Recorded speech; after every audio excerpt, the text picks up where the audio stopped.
Let not your heart be troubled. You are listening to the Sean Hannity Radio Show podcast. You know, this president, nobody in the media will tell you, has a great list of accomplishments. We have over 300 specific accomplishments, and I'm going to roll through it on TV tonight. If you want the complete updated list, we'll have it for you, 9 Eastern on Hannity on the Fox News Channel. You know, Reuters has a story out that just broke. Sales of U.S. single-family homes rose in October. It is now their highest level in 10 years amidst robust demand across the country. You know what's great about that? That means the American dream is coming true for more and more people. This is the forgotten men and women that I have been talking about and that Congress ought to be thinking about. It seems like we've got the biggest test now in the U.S. Senate. And the test, I think, is going to be a showdown. You know, what's going to prevail in the minds of Lisa Murkowski and Susan Collins and Jeff Flake and Bob Corker and John McCain, their hatred for the president or their love of the forgotten men and women of this country? Because on his own, the president has achieved a lot, a real lot. And if you look at the information, it's pretty staggering. So we got a 10-year high of home sales. Oh, yeah, maybe we'll forget the bell. I'll do that on TV tonight. But you look at the unemployment rate is now at the lowest it's been in 17 years. 1 million new jobs created. The Dow Jones Industrial, that's not my biggest measure because for most people, the Dow Jones is meaningless. A lot of people don't benefit from an increase in the Dow Jones. I've never been a fan of the stock market. That's my own personal preference.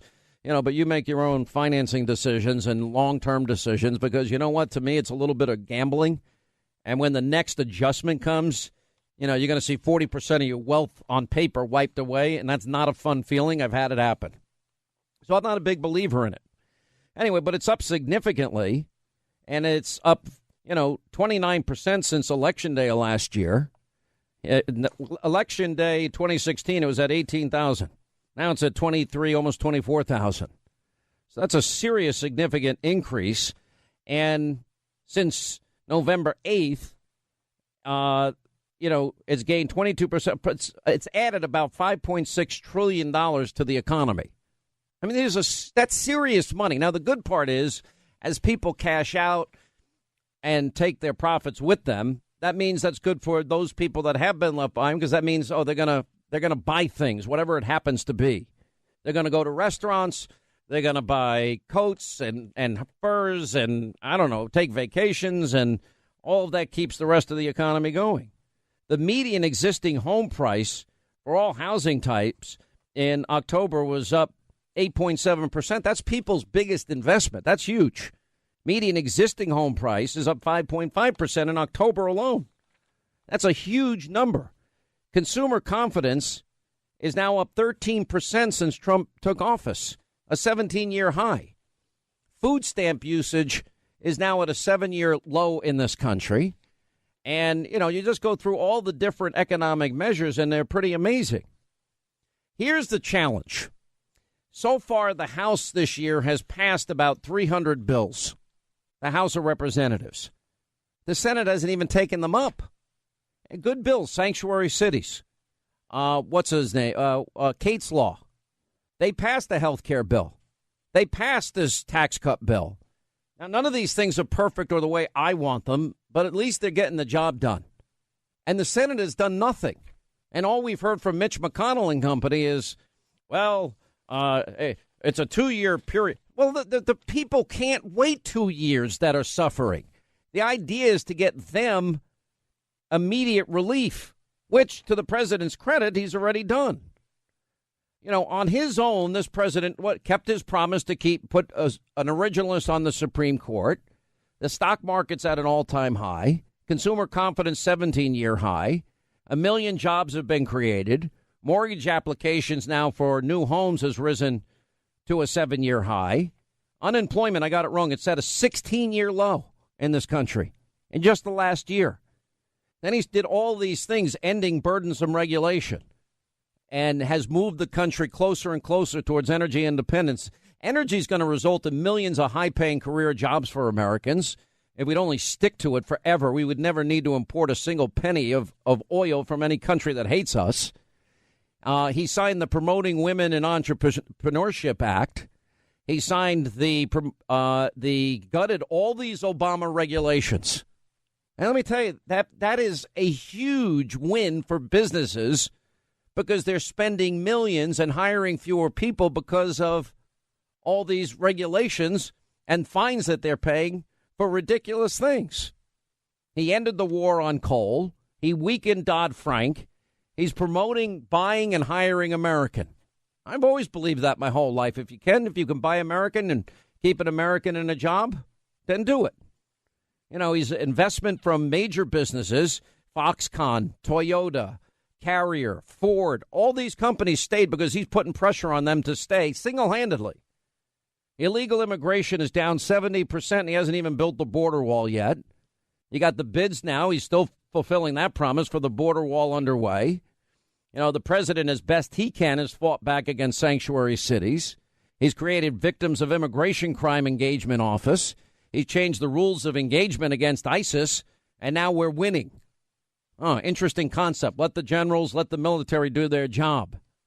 You know, he worked hard to reduce the F-35 cost. He said, whoa, you guys are charging too much. And he got a more reasonable price through just negotiating, which we'd never done before.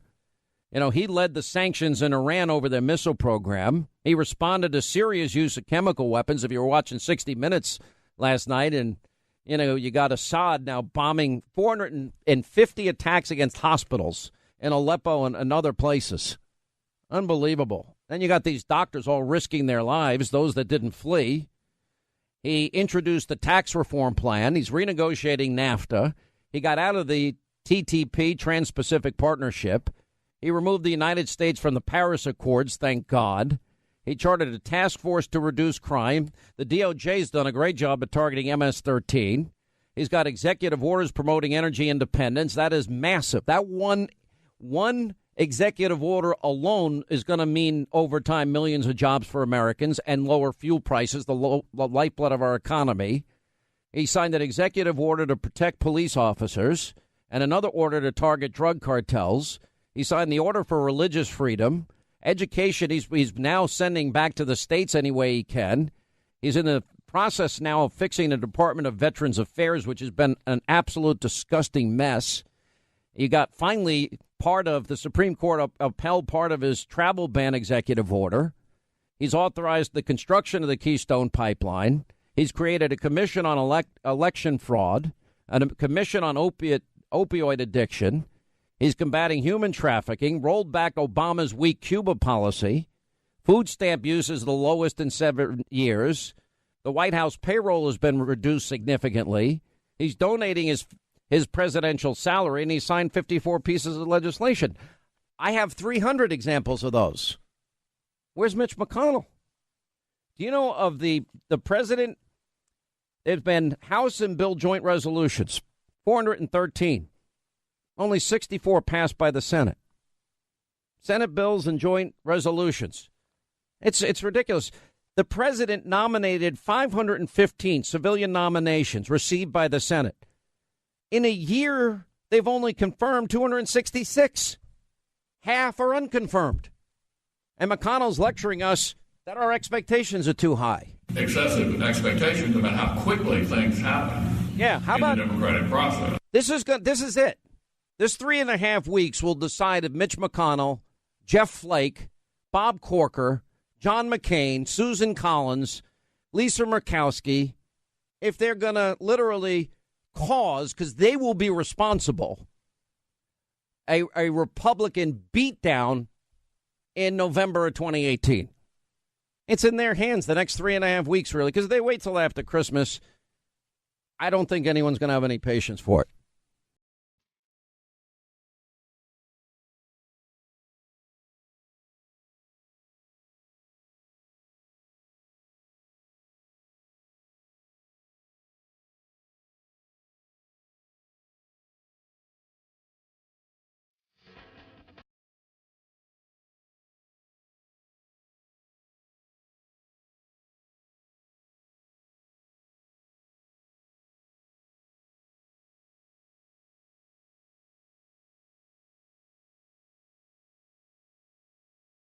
Greg Jarrett is here to break all of this down.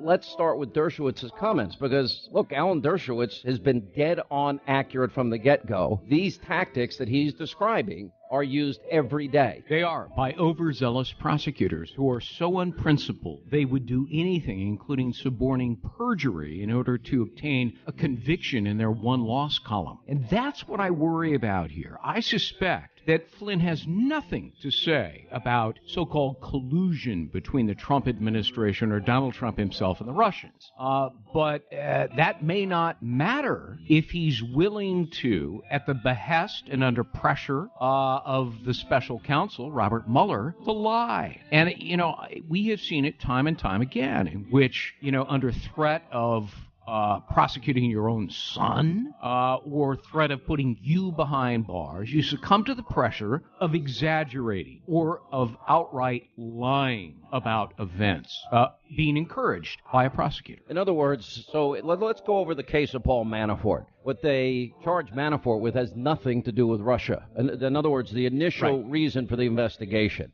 It's tax fraud. Okay, going back to issues involving the Ukraine, nothing to do with Russia. Correct. There's nothing that we hear at all that General Flynn has to do with Russia. Right. It appears to be he failed to file as a foreign agent. He may have... By the way, how many people have been prosecuted under that law in 60 years? Yeah, a handful, and most of the prosecutions were never successful. 5 out of the 6 were not successful. That's right. So, and generally the government has the attitude of you can file late, file an amended one, and you're okay, you haven't violated the law. For the first time we're seeing, really in years, Robert Mueller taking a different view and actually charging Paul Manafort with failing to file properly. Now he is probably doing the same thing with Flynn and some other things, which may have included not telling the truth during your national security clearance interview, maybe not telling the truth with the FBI agents who interviewed him about his conversations with the Russian ambassador. But those have nothing whatsoever to do with collusion. Let's talk about the lead prosecutor on the case as it relates to Manafort, this guy Weissman. What is his background? He has the great distinction of having, in the Enron case, the Anderson accounting case, millions or tens of thousands of people lost their job, rather. And more importantly, a Supreme Court that ruled 9-0 against him. That doesn't happen very often. No, and as a consequence, Andrew Weissman was forced to resign in disgrace. So why would Mueller then choose somebody like that with that background? Because he is a zealous prosecutor who, in my opinion, is overzealous and unprincipled. He ruined people's lives. Think about what he did in the Arthur Anderson case. He put tens of thousands of people out of work for nothing. The Supreme Court said it was a case without merit, 9-0. Then he went on, Weissman, and he ruined the lives of people at Merrill Lynch in the Enron case, putting them behind bars, only to have that overturned by the Fifth Circuit. This is a man, Weissman, who is known as a legal thug, who will use any tactic, legal or otherwise, to bring somebody down. So this is now what Team Trump is facing. Right. Now, I've interviewed people that are around the president, and they seem to think that Mueller, no, he wants to wrap this up, blah, blah, blah. And I'm sitting there saying, I've heard the same thing, yeah. And I don't believe it. I think he is, as Dershowitz points out, he is now trying to leverage and pressure Manafort, Flynn, and who knows, is it going to be Jared Kushner next? Yeah. Nothing to do with Trump-Russia collusion, all in an effort to say, you want to get out of the trouble we now have you in? Give us information. Right. Which then could lend itself for people making things up, or they create a perjury trap for people. Look at the case of Scooter Libby and Patrick Fitzgerald. Right. 3 years, and all they came up with is Scooter Libby was being pressured to bring down the vice president at the time, Dick Cheney. Right. He wouldn't do it. Right. And he got charged. Right. For what? For and perjury. It was a pretty flimsy case. Right. But, this is what happens when you appoint a special counsel. They generally never solve the issue that was underlying their appointment. Instead, they go after collateral matters. And, in the end, they accomplish very little. Okay, in the end, what did they get Scooter Libby for? Lying? Yeah. Perjury trap? Right. If you don't remember everything perfectly and you're answering questions, you get caught up, and it's a seemingly contradictive way, which might be innocent. And it had nothing whatsoever to do with who leaked the name of Valerie Plame. Well, but that was the cause of the original special counsel appointment. But we know Patrick Fitzgerald knew on day one. Right. It was Richard Armitage who did it. Everybody wants a special counsel until you get one and you see the results and the money spent for very little. Let me read from the L.A. Times. Mueller's record shows a man of fallible judgment who can be slow to alter his chosen course. At times, he has intimidated or provoked resentment among subordinates, and his tendencies, yet linear approach to evaluating evidence led him to fumble the biggest terrorism investigation since 9/11. Now, as the lead sprawling investigation aimed at the White House, Mueller's prosecutorial discretion looms over the Trump presidency. On what terms would Mueller offer immunity from prosecution to investigate targets? How broadly will he interpret his mandate to probe not only the 2016 campaign, but also matters, quote, that may rise directly from the investigation, right, which we now know is where his investigation has led, far from the original mandate of the investigation. Somebody sent me the L.A. Times. I confess I haven't read it, but I probably know what it says. And I've written about this, that the two people who completely bungled the anthrax case in which people died, they falsely accused somebody of sending the anthrax. In the end, they had it wrong, and those two people were Robert Mueller and James Comey. And as a consequence, $5 million in taxpayer money was paid to the man who was falsely accused by Mueller and Comey. That's all that true. Just shows in the piece. Is it in the piece? Yeah, I figured. But there's also a 79 case. The government went against the Hells Angels Motorcycle Club, 33 members. Indictments allege bombings and murders, as well as the manufacture and sale of illegal drugs. The defendants and their supporters were so feared they had bulletproof glass that was installed in court to shield the judge. And anyway, the first trial of 18 defendants ended only with 5 convictions, and all were overturned on appeal. Again, just like Weissman. Yeah, and this has been the record of James Comey, who also was a U.S. attorney, and Robert Mueller. Because these are guys who are so blind to justice, as Dershowitz was pointing out. That's their job, to seek truth and justice. And there has to be a semblance of fairness in the process. But when you get overzealous prosecutors like Mueller and Comey, all of that is thrown out the door. And really, it's a shame. It should be a crime. All right, we're investigating the investigators. All right, as we continue, we're investigating the investigators, the special counsel and Robert Mueller and his team involving Andrew Weissman. But this history of, should it be a crime to offer deals? In other words, if the mandate is to investigate Trump-Russia collusion, and they can't find it after a year's worth of investigation, and then they find incidental issues that they think they can charge people with crimes with, and then they start negotiating, tell us A, B, or C, and those crimes won't be prosecuted, or we'll cut you a great deal. We'll save you from going to prison. We'll save your son from going to prison. There's something, the fact that you can bargain away this crime to get that crime, right, on its face seems unethical, but this is the way the system works every day. It is, and as a defense attorney for several years, and I saw this unfolding with my clients and with other people, I always felt like it was fundamentally wrong. And as it applies to the special counsel, Rod Rosenstein, as the deputy attorney general who appointed Mueller as special counsel, wrote in his order of appointment such a broad spectrum of potential crimes that it really violates the special counsel statute itself, which says it must specifically state the crimes for which you are investigating. But then nobody wants to take these guys on because they don't want to piss them off, and they don't want to piss them off because of the power, right, and the broad powers that they have to go out there and indict ham sandwiches, which in reality is truth. Right. You can indict a ham sandwich. Most people don't know the grand jury process. Explain it.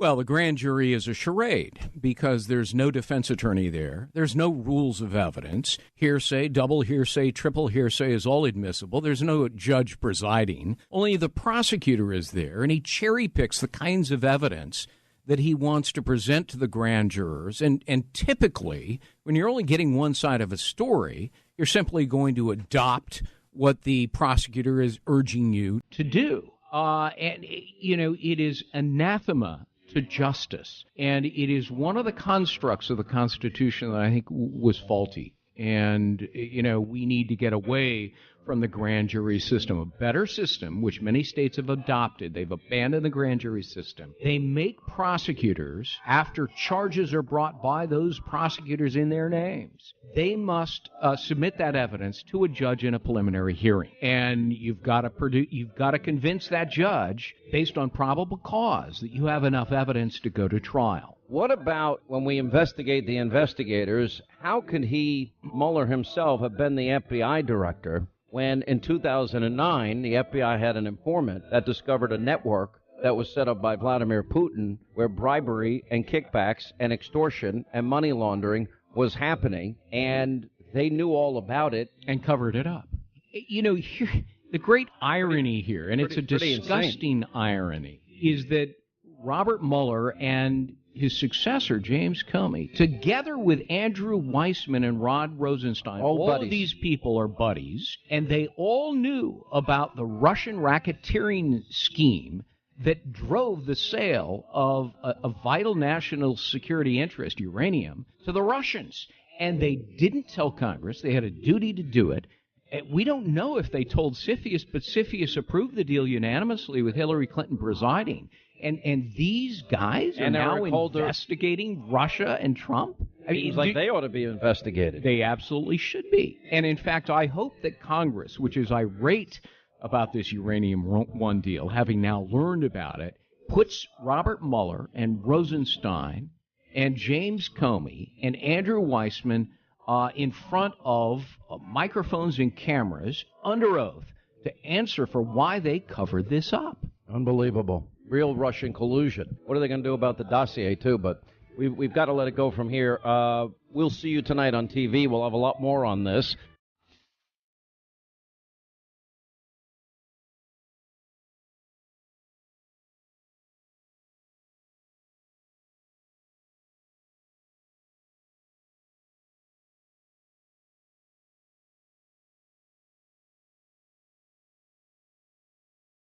We're going to investigate how corrupt the justice system in this country can be and is. Sidney Powell, an amazing book coming up next.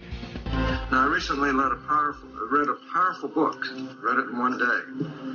It's titled License to Lie, Uncovering Corruption in the Department of Justice.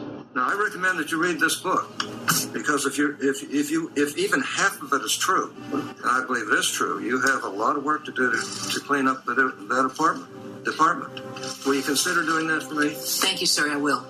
She writes that overzealous, ambitious, narcissistic, and dishonest prosecutors destroy innocent people by deliberately withholding evidence they knew contradicted their cases. A small, powerful group of Washington overlords, federal prosecutors, sometimes break rules to win cases. All right, that book that Orrin Hatch was referring to is called License to Lie, Exposing Corruption in the Department of Justice. Sidney Powell, the author of this book, federal appellate attorney, former federal prosecutor, and with a decade inside of the Department of Justice. Well, Powell knows all that we were talking about earlier today with Greg Jarrett, and that is the fraudulent conduct, the backroom dealings that are destroying the nation's legal system. And Powell has written for several outlets. One article recently is, judging by Mueller's staffing choices, he may not be interested in justice, something we've been telling you. James Comey and Loretta Lynch should be impeached for whitewashing Clinton's crimes. Well, that was written back in October. And that also makes a good point. But anyway, Sidney Powell talks about many of the tactics that are used by a corrupt system, from the IRS scandal to the Mueller task force, and a recent hire by Mueller, an attorney by the name of Weissman. He's the guy that we were talking about, has a sordid past, and tens of thousands of people lost their jobs at Arthur Andersen, and the whole Enron debacle, and Merrill Lynch was dragged into this. And the Supreme Court, this guy Weissman has been overturned numerous times, 9-0 by the Supreme Court and by an appellate court in an equally important case. And as for the prosecutor, you would want, if you were innocent. Well, 4 former Merrill Lynch executives begged to differ because Weissman ran the grand jury interrogating many of the witnesses. And at least one of the defendants, he sat in the courtroom with his arm around the Houston Chronicle reporter and oversaw every aspect of the prosecution. And the prosecutors obtained convictions against the Merrill Lynch employees. And, what it turns out, that they steadfastly maintained their innocence, handled the paperwork for a transaction which had been taken through the steps of Merrill Lynch's own in-house counsel. And Weissman's team vehemently argued against allowing the defendants bail pending their appeals. Well, of course, the Fifth Circuit Court of Appeals completely exonerated all of these men. How often does this happen? Sidney Powell joins us now. How are you? I'm great, thank you. How are you? You know, it's an interesting path that I have taken to your book because I've discovered a lot of this on my own, and it's been something that's been percolating in my mind for many, many years. And, I can go back to Patrick Fitzgerald, and he knew on day one that Richard Armitage was a leaker in the Valerie Plame case. And then it goes all the way down 3 years later, and Scooter Libby, I think it was a perjury charge, and they went after him with a vengeance. That's all they got in that particular case. And in my mind, that was a perjury trap set by an overzealous prosecutor. Am I wrong? No, I think you're exactly right. This has been going on for at least 15, 16, 17 years. Well, I mean, this is what's happening. Now I'm looking at Paul Manafort has an indictment he's facing. It has nothing to do with the original mandate, which was Trump-Russia collusion at all. And I assume that Mueller and Weissman and others are trying now to squeeze him to give up something. Well, we'll get you out of jail free, give you a get out of jail free card if you say what we want you to say. And I assume the same is happening with General Flynn as we speak. Oh, I have no doubt that it is. That's one of Weissman's standard operating procedures. He will exert every measure of pressure he can find from any source, whether it involves threatening to indict members of the family or whatever it takes to put the maximum pressure on anybody he wants to sing his song. And he writes the script. He doesn't worry about what the truth is. Why would Mueller choose a guy with a sordid past like Weissman?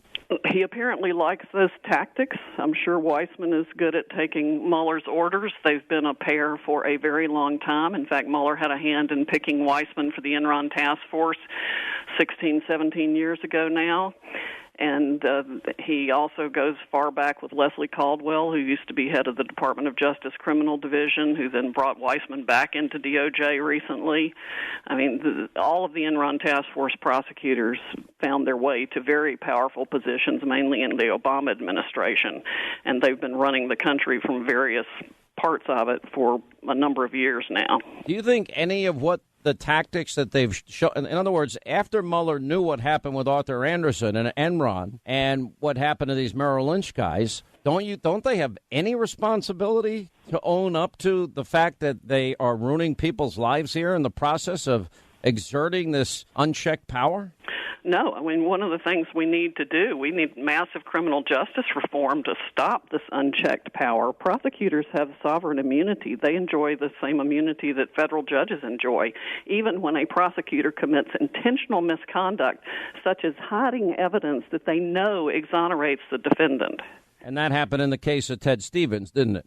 That happened in the Ted Stevens case. It happened in the case of the Merrill Lynch executives that Mr. Weissman was responsible for. These prosecutors literally yellow highlighted evidence they knew and had identified long before the trial as favorable to the defendants and then hid it for 6 years. How can why isn't that a crime? If exculpatory evidence exists and they purposely withhold it, they're not interested in justice, then what are they interested in? Their resumes? Are they interested in the power? What is it? It's a power trip. They're notching their belts with convictions of high-profile people. But it happens at all levels of our system. And it's even worse, I think, in our state systems than it is in our federal system. We desperately need criminal justice reform that imposes on prosecutors some measure of accountability, especially for their intentional misconduct. And it needs to happen sooner rather than later. Word got back to me that Mueller's upset that I keep asking these questions, apparently. Does that sound surprising? Sure he is. Well, I'm not going to stop because I actually believe in the Constitution, Sydney. Yes, and I'm not going to stop either. So my question to you is, knowing them, knowing their tactics, knowing what they've done in the past and how they failed, how do you see what's going on now playing out? Well, there's nothing that we can trust coming out of the Mueller investigation. The indictments are going to be flawed. The prosecution is going to be corrupted from the get-go. I said that as soon as he named Weissman to his squad. Mm-hmm. And he knows exactly what Weissman's capable of. That's why he put him on there. Okay, so then the bottom line is they're not interested in Manafort, really. I mean, if that's the best they can do, they're going to go after him. If they're not really interested in General Flynn, although I suspect they're probably leveraging General Flynn's son as a means of getting him to say something that would be damning to President Trump. Isn't their real goal here, President Trump? Oh, I'm sure it is. They want to go as high as they can possibly go and make it as miserable for the president and all of his family as they possibly can. So what do you see how this is playing out? After, I would assume by now Flynn probably signed a proffer agreement, no? He might have. He might be holding fast. He might be negotiating. Anything is possible there. But, yes, with pressure on his son, it's going to be extremely difficult for him. And then so the choice will be give us something on the president, even if you have to make it up, or your son goes to jail. Yes. Isn't there something unethical about that? Well, there should be. It certainly should be. And they'll say, we want you to say this, or this, and this, or you're going to be indicted. Well, what about the cases that I referred to earlier, in the case of Anderson Accounting, Enron, or Merrill Lynch? And in those particular cases, if they spend a year in jail, what do they just do? Say, oh, never mind, it got overturned by the Fifth Circuit or it got overturned by the Supreme Court 9-0? Yep, that's exactly what happened. 85,000 people lost their jobs for absolutely nothing because the Supreme Court reversed the Arthur Anderson conviction 9-0. Mr. Weissman and his team had made up a crime, and they did the same thing. They made up a crime against the Merrill defendants. The Fifth Circuit said that what they'd been indicted for was not criminal. How is this guy not indicted? I mean, the only two prominent people in the public eye, well, three if we Greg Jarrett is certainly up there. Alan Dershowitz, of all people, not somebody I agree with a lot politically, but he has been screaming from the mountaintops about how corrupt this is, as you have been. Yes. Well, we filed a grievance against Andrew Weissman with the New York Bar Association. At the time, he was Mr. Mueller's deputy director of the FBI. Mueller had brought him under his wing at the FBI again after his work on the Enron task force. So the Department of Justice was actually defending Weissman on the ethical grievance that could have and should have cost him his law license. Well, in the middle of the night, the New York Bar Association, after holding the grievance for several months, sent it to the Department of Justice Office of Professional Responsibility to decide it, even though the Department of Justice was defending Weissman on it. Yeah. Yeah. I'm sitting here flabbergasted, and I believe in justice, and I believe but I also see that there's a pretty strong case with the Hillary Clinton. They lied about her for a year, but now we know that they bought and paid for Russian lies through Fusion GPS and the dossier and Christopher Steele, and they spent all this money literally paying for false Russian propaganda and disinformation to influence an election. If the mandate is for Trump-Russia collusion, why wouldn't that apply to Hillary Clinton and her campaign when she bought and paid for lies in the campaign? It certainly should, but obviously it hasn't been so far. What do you make of Jeff Sessions? Because I can't figure him out. I always liked him. Thought he was a great senator. He seems paralyzed and impotent at this point, doing nothing. I've always thought highly of him, too. I think he's a good man, and he's certainly done some very good things with the M13 gang.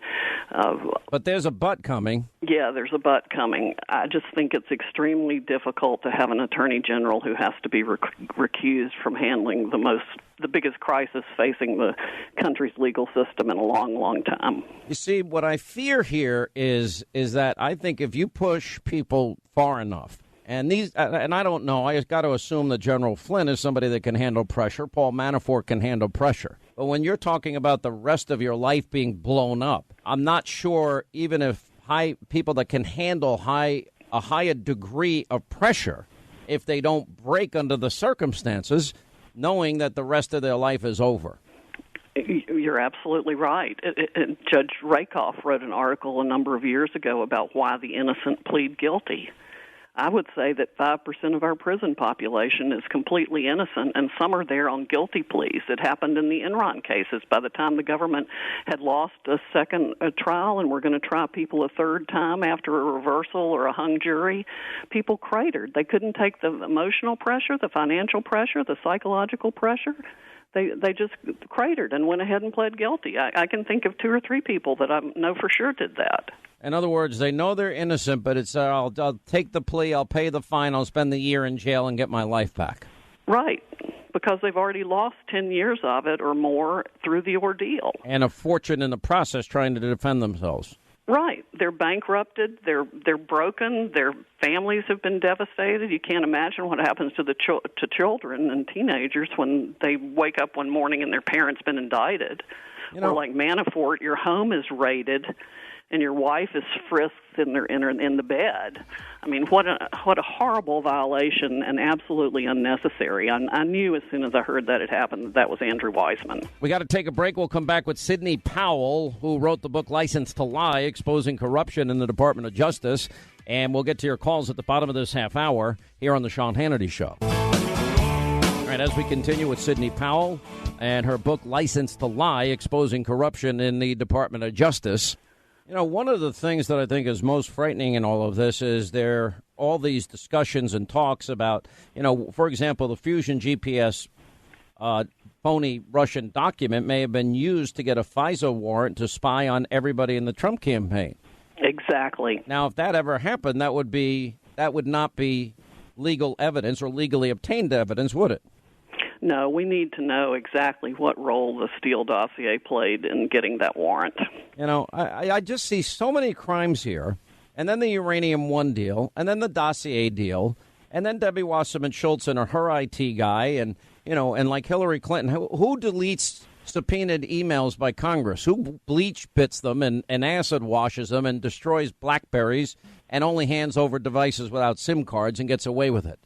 Right. Well, I wouldn't get away with it, would I? No, you would not. You'd be under the jail. I'd be under the jail, meaning dead and buried under the jail. Is that what you're saying? Well, or the fact that so many people are literally being surveilled, we're told. And, for example, look at these 2 specific leaks. A president is talking to a prime minister and a president of another country. And both the transcripts are leaked. Well, isn't that a crime? Isn't that illegal surveillance and leaking? It certainly should be illegal to leak information like that. Mr. Comey's own leaks should be illegal. They were certainly a violation of executive privilege, and that alone just flabbergasted me when I heard that. Do you think they're going to be successful, the deep state, Democrats, these prosecutors, and taking out a duly elected president through unconstitutional tactics? I think they're going to make a very strong run at it, but no, I do not think that ultimately they will be successful, because I think the American people are seeing more and more every day how absolutely outrageous this whole system is. It's unbelievable. All right, well, actually, I'm out of time. I'm going to have to let you go. Sidney Powell, License to Lie, Exposing Corruption in the Department of Justice. Unbelievable. 9 Eastern, Hannity, tonight on Fox. Just all right.